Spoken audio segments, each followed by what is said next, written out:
엔비디아가 RTX 5090과 5080을 출시하며 지난 30일 새로운 지포스 게임 레디 드라이버도 내놓았는데요. 이 드라이버가 아직 그래픽카드의 성능을 제대로 뽑지 못하고 있다는 분석이 제기됐습니다. 엔비디아는 CES 2025 에디터스 데이에서 언론사들에게 RTX 50 시리즈를 위한 새로운 벤치마크 방식을 권고했는데요. 그 이유는 기존 벤치마크가 자사의 AI 기반 그래픽 기술 DLSS4의 프레임 생성 능력을 제대로 포착하지 못하기 때문이었습니다. 그래서 엔비디아는 인텔 아크팀에서 개발한 오픈소스 성능 모니터링 툴 프레젠트몬의 밀리세컨드 비트윈 프레젠트 MSBP 측정 대신 밀리세컨드 비트윈 디스플레이 체인지 MSBDC를 사용할 것을 제안했습니다. 기존 MSBP는 프레임 렌더링이 완료돼 디스플레이에 전송될 준비가 됐을 때의 시간까지 측정하는 반면 MSBDC는 새 프레임이 실제로 디스플레이에 전송되는 렌더링 파이프라인의 마지막 단계까지 측정합니다.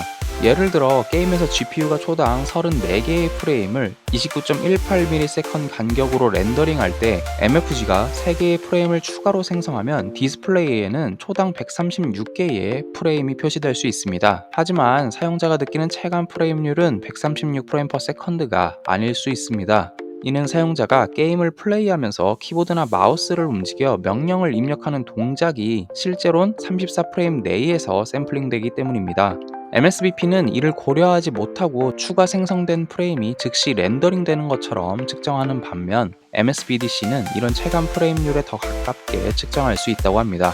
그래서 MSBDC가 프레임 생성 기술 사용 시 더 정확한 프레임 생성 시간 데이터를 제공한다는 겁니다. 탐스 하드웨어는 이런 이론적인 근거를 가지고 엔비디아의 권고대로 MSBDC로 RTX 5090 및 5080을 측정했습니다. 그런데 놀랍게도 오히려 결과가 더 좋지 않게 나왔습니다. 탐스 하드웨어는 MSBDC를 이용해 인텔 아크 B580 등을 측정했을 땐 평균적으로 1% 로우 성능이 최대 8.3%까지 향상됐고 AMD RX 7900 XTX 등도 소폭 개선이 확인됐으나 엔비디아 RTX 5090과 5080은 오히려 MSBP 측정치 대비 실성능이 저하됐다고 합니다.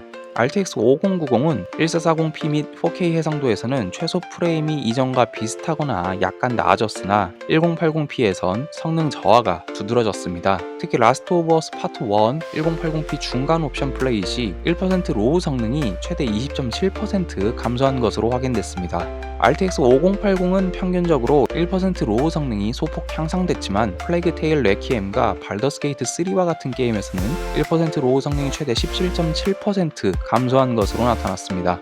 4K나 1440p와 같은 고해상도가 아닌 1080p에서 성능 저하가 발생했기 때문에 탐스 하드웨어는 성능 저하의 원인을 드라이버 최적화가 아직 부족한 탓으로 추정했습니다.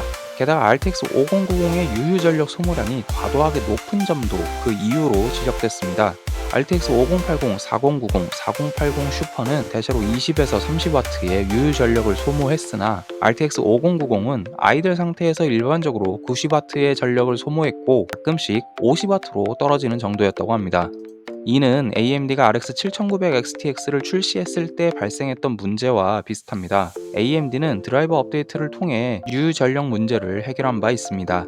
어쨌든 이런 현상은 엔비디아의 새 아키텍처 출시 준비가 미흡했음을 보여주는 것 같습니다. 참 물량도 부족한데 드라이버도 안 좋고 RTX 50 시리즈는 여러모로 게이머들의 원성을 사겠네요. 괜찮습니다. 저는 못 샀으니까요. 여기까지 IT주의 이주였습니다. 시청해주셔서 감사합니다.